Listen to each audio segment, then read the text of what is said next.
السلام علیکم ورحمۃ اللہ وبرکاتہ۔ اعوذ باللہ من الشیطان الرجیم، بسم اللہ الرحمن الرحیم۔ ومنهم من يلمزك في الصدقات فإن أعطوا منها رضوا وإن لم يعطوا منها إذا هم يسخطون ولو أنهم رضوا ما آتاهم الله ورسوله وقالوا حسبنا الله سيؤتينا الله من فضله ورسوله إنا إلى الله راغبون۔ محترم سامعین کرام، سورۃ التوبہ سورہ نمبر 9 اور اسی سورت سے ابھی آپ کے سامنے آیت نمبر 58 59 یعنی 58 اور 59 یہ دو آیات آپ کے سامنے سورۃ التوبہ کی تلاوت کی گئی۔ سامعین کرام، ان دو آیات میں بھی اللہ تبارک و تعالیٰ نے منافقین کی ایک مذموم صفت کو بیان فرمایا ہے، اور پھر انہی دو آیتوں کے اندر اللہ تبارک و تعالیٰ نے ایمان والوں کی اصلاح بھی فرمائی ہے۔ دیکھیے، اللہ تبارک و تعالیٰ نے فرمایا وَمِنْهُمْ مَن يَلْمِزُكَ فِي الصَّدَقَاتِ، اور اے محمد صلی اللہ علیہ وسلم، ان منافقوں میں کچھ ایسے لوگ بھی ہیں جو آپ کے اوپر طعنہ زنی کرتے ہیں صدقات و خیرات کی تقسیم کے بارے میں۔ یعنی آپ صلی اللہ علیہ وسلم جو مال آتا تھا اور اس کو لوگوں میں تقسیم فرماتے تھے، اس تقسیم کے تعلق سے ایسے منافقین نے نبی صلی اللہ علیہ وسلم پر طعن کیا، عیب لگایا۔ حالانکہ یہ لوگ خود ایسے ہیں، اس مقام پہ ہے کہ ان کے اوپر عیب لگایا جائے، ان کے اوپر طعنہ زنی کی جائے۔ ان لوگوں نے جو نبی صلی اللہ علیہ وسلم پر الزام لگایا، طعنہ زنی کیا، وہ دین کے معاملے میں نہیں ہے، لیکن بلکہ اپنی نفسانی خواہشات کے معاملے میں۔ دیکھیے، اس سلسلے میں ایک حدیث ہے، پہلے اس کو سن لیجئے اور اس کے بعد آیت کریمہ کا ترجمہ اور اس کے معنی اور مفہوم کو سمجھیے۔ حدیث ہے صحیح البخاری کتاب المغازی۔ ابو سعید خدری رضی اللہ عنہ کہتے ہیں کہ سیدنا علی رضی اللہ عنہ نے یمن سے ایک رنگے ہوئے چمڑے میں کچھ سونا، جس کی مٹی ابھی نہیں چھڑائی گئی تھی، وہ نبی صلی اللہ علیہ وسلم کی خدمت میں بھیجا۔ آپ صلی اللہ علیہ وسلم نے اس سونا کو 4 لوگوں میں تقسیم کر دیا۔ وعینہ بن بدر، اقرا بن حابس، زید الخلیل اور عامر بن طفیل، ان 4 لوگوں میں نبی صلی اللہ علیہ وسلم نے اس سونے کو تقسیم کر دیا۔ نبی صلی اللہ علیہ وسلم کے ساتھیوں میں سے کسی نے کہا کہ ان 4 لوگوں کو جو دیا گیا ہے، ہم لوگ اس سے زیادہ حقدار تھے کہ ہم کو وہ ملتا۔ نبی صلی اللہ علیہ وسلم کے سامنے جب یہ بات پہنچی تو آپ صلی اللہ علیہ وسلم نے فرمایا کہ کیا تم لوگوں کو میرے اوپر اعتبار نہیں ہے؟ میں اللہ تبارک و تعالیٰ کی طرف سے امین ہوں، مجھ پر اللہ تبارک و تعالیٰ کی وحی نازل ہوتی ہے، تو کیا تم لوگوں کو اس بات کے اوپر اعتبار نہیں ہے؟ تو ایک آدمی نبی صلی اللہ علیہ وسلم کے مجلس میں سے کھڑا ہوا،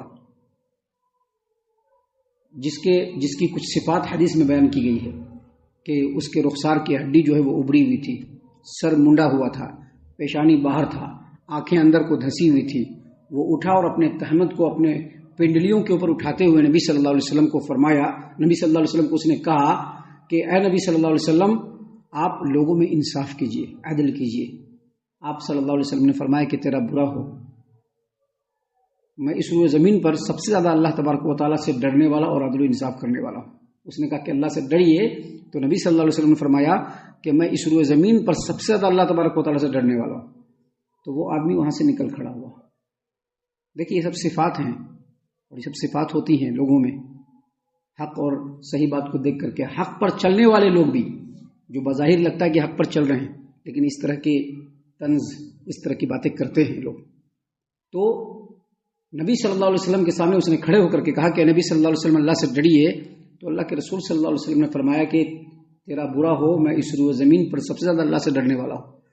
تو سیدنا خالد بن ولید رضی اللہ عنہ نے کہا کہ اللہ کے رسول صلی اللہ علیہ وسلم، اگر آپ حکم دیں تو میں اس کی گردن اڑا دوں۔ تو نبی صلی اللہ علیہ وسلم نے فرمایا کہ نہیں، چھوڑ دو، یہ نماز پڑھتا ہوگا۔ تو خالد بن ولید رضی اللہ عنہ نے کہا کہ بہت سارے نماز پڑھنے والے لوگ ہیں جو زبان سے بات جو کرتے ہیں ان کے دل میں نہیں ہوتی ہے بات، صرف وہ اپنی زبان سے کرتے ہیں۔ دیکھیے، یہ سب منافقین کی صفت ہے جو ہمارے اپنے اندر کبھی بھی ڈر آنے نہیں دینا چاہیے، کیونکہ نفاق ایک ایسا روگ ہے کہ جب لگ گیا تو اس کو چھڑانے کے لیے اس دوا کے علاوہ کسی دوسرے دوا کی ضرورت نہیں پڑے گی۔ اور اس دوا تک پہنچنا، یعنی قرآن و حدیث تک پہنچنا، یہ بہت ہی ایسا مرحلہ ہے کہ جس تک پہنچنے کے لیے کئی چیزوں کی سیکریفائس کرنی پڑتی ہے، کئی چیزوں کی قربانیاں دینی پڑتی ہیں۔ تو نفاق کو کبھی بھی ڈر آنے دینا نہیں چاہیے۔ نبی صلی اللہ علیہ وسلم کے سامنے سیدنا خالد بن ولید رضی اللہ عنہ نے کہا کہ بہت سارے لوگ نماز تو پڑھتے ہیں لیکن زبان سے وہ بات نکالتے ہیں جو ان کے دل میں نہیں ہوتا ہے. تو نبی صلی اللہ علیہ وسلم نے فرمایا کہ دیکھو خالد، مجھ کو لوگوں کے دلوں میں سیندھ لگانے کے لیے اور پیٹوں کو پھاڑنے کے لیے، چاک کرنے کے لیے نہیں بھیجا گیا ہے. یہ جو ایسے لوگ ہیں کہ ان کی نسل سے ایسے لوگ نکلیں گے جو بظاہر قرآن بہت زیادہ پڑھیں گے لیکن قرآن ان کے حلق سے نیچے بھی نہیں اترے گا، اور یہ دین اسلام سے ایسے نکل جائیں گے جیسے تیر کمان سے نکل جاتا ہے. تو یہ حدیث ہے جس کے اوپر غور و فکر کرنے کی ضرورت ان آیتوں کی روشنی میں آج بھی ہے. اور اس آیت کریمہ میں اللہ کے رسول صلی اللہ علیہ وسلم نے فرمایا کہ اے محمد صلی اللہ علیہ وسلم، ان منافقوں میں سے کچھ لوگ ایسے ہیں جو صدقات و خیرات کی تقسیم کے تعلق سے آپ کے اوپر تانا زنی کرتے ہیں، آپ کے اوپر الزام لگاتے ہیں. یہ جو الزام لگانا ہے وہ دین کے واسطے سے نہیں ہے بلکہ ان کے اپنے نفسانی خواہشات کے تعلق سے. اور نفسانی خواہشات کیا ہے؟ اللہ تبارک و تعالیٰ نے آگے فرمایا کہ فَإِنْ أُعْطُوا مِنْهَا رَضُوا، اگر ان لوگوں کو ان کے من کے مطابق دے دیا جائے تو راضی ہو جائیں گے. اگر ان لوگوں کو ان کے من کے مطابق دے دیا جائے تو راضی ہو جائیں گے، اور اگر نہیں دیا گیا اِذَا هُمْ يَسْخَطُونَ تو یہ لوگ ناراض رہیں گے. محترم سامعین کرام، آگے اللہ کے رسول صلی اللہ علیہ وسلم نے سکھلایا، آگے اللہ تبارک و تعالیٰ نے سکھلایا آپ صلی اللہ علیہ وسلم کی امت کے لوگوں کو. کیا سکھلایا؟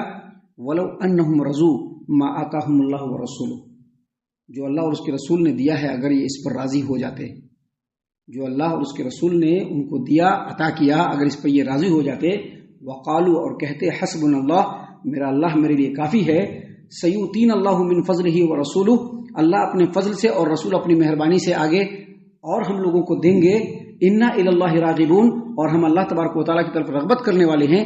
اگر وہ ایسا کہتے تو ان کے حق میں بہتر ہوتا. محترم سامعین کرام، اس آیت کریمہ میں اللہ تبارک و تعالیٰ نے بڑی باریکی انداز میں اسلامی ادب کی بات سکھلائی ہے. ادب کی بات کیا سکھلائی؟ ادب کی بات یہ سکھلائی کہ جو اللہ اور اس کے رسول کی طرف سے مل گیا اس پر راضی رہو، لیکن توکل کس پر کرو؟ اللہ تبارک و تعالیٰ. کیا کہا؟ حسبنا اللہ. اور وہ لوگ کہتے کہ حسبنا اللہ، میرا اللہ ہمارے لیے کافی ہے. راضی کس پر رہنا ہے؟ جو ملا اس پر، لیکن توکل کس پر کرنا ہے؟ رب العالمین پر. لیکن یہاں پر ویسا نہیں ہوتا ہے، توکل لوگوں پر ہوتا ہے، توکل اور بھروسہ لوگوں پر ہوتا ہے، چاہتے اور دلوں کی خواہشیں لوگوں کی طرف مائل ہوتی ہے. یہ سب چیزیں جو ہے ایسی چیزیں ہیں جو انسان کو بظاہر کتنا ہی متقی اور پرہیزگار کیوں نہ لگے، اندر سے کھوکھلا کر دیتا ہے انسان کو. وہ چیز اندر سے کھوکھلا کر دیتا ہے. توکل اللہ پر ہونا چاہیے. آج اللہ اور اس کے رسول، آج اللہ تو ہے لیکن اس کے رسول نہیں ہے، لیکن دینے والا کون ہے؟ اللہ تبارک و تعالیٰ کی ذات گرامی. اسی لیے اللہ تبارک و تعالیٰ نے سکھلایا اور سمجھایا کہ وقالو، اگر وہ لوگ کہتے حسبنا اللہ، میرا اللہ ہمارے لیے کافی ہے، تو پھر لوگوں کے سامنے لوگوں کی کاسالیسی کرنے کی ضرورت نہیں پڑتی، لوگوں کے سامنے چاپلوسی کرنے کی ضرورت نہیں پڑتی، لوگوں کے سامنے جھکنے کی ضرورت نہیں پڑتی. اللہ تبارک و تعالیٰ تو خود نوازنے والا ہے. اللہ تبارک و تعالیٰ کے خزانے میں تو کبھی کمی نہیں ہونے والی ہے. لوگ دیں گے تو ناراض ہو جائیں گے، لیکن رب دے گا تو خوش ہوگا. اسی لیے توکل کہاں ہونی چاہیے؟ رب العالمین پر توکل ہونی چاہیے.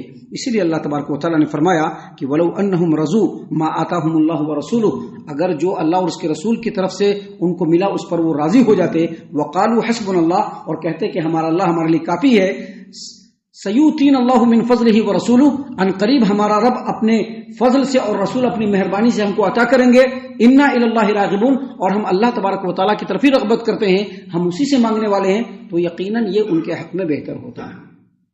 سامعین اکرام، یہ سب باتیں ہیں جو اللہ تبارک و تعالیٰ نے ہم لوگوں کی تعلیم کے لیے، ہم لوگوں کی تربیت کے لیے یہاں پر بیان فرمائے ہیں. ہم اللہ سے دعا کرتے ہیں کہ اللہ تعالیٰ ہم تمام کو ان تمام باتوں کے اوپر خوب غور و فکر اور تدبر کرنے کے ساتھ ساتھ ان باتوں کے اوپر عمل کرنے کی بھی توفیق عنایت فرمائے. آمین. اللہ تعالیٰ ہم تمام کو صحیح معنوں میں پکا سچا مومن مسلمان بنائے، اللہ اور اس کے رسول صلی اللہ علیہ وسلم کی اطاعت و فرما برداری کرنے والا بنائے، صحابہ کرام رضی اللہ عنہم کے طریقے پر چلنے والا بنائے، جنت الفردوس میں جگہ عطا فرمائے.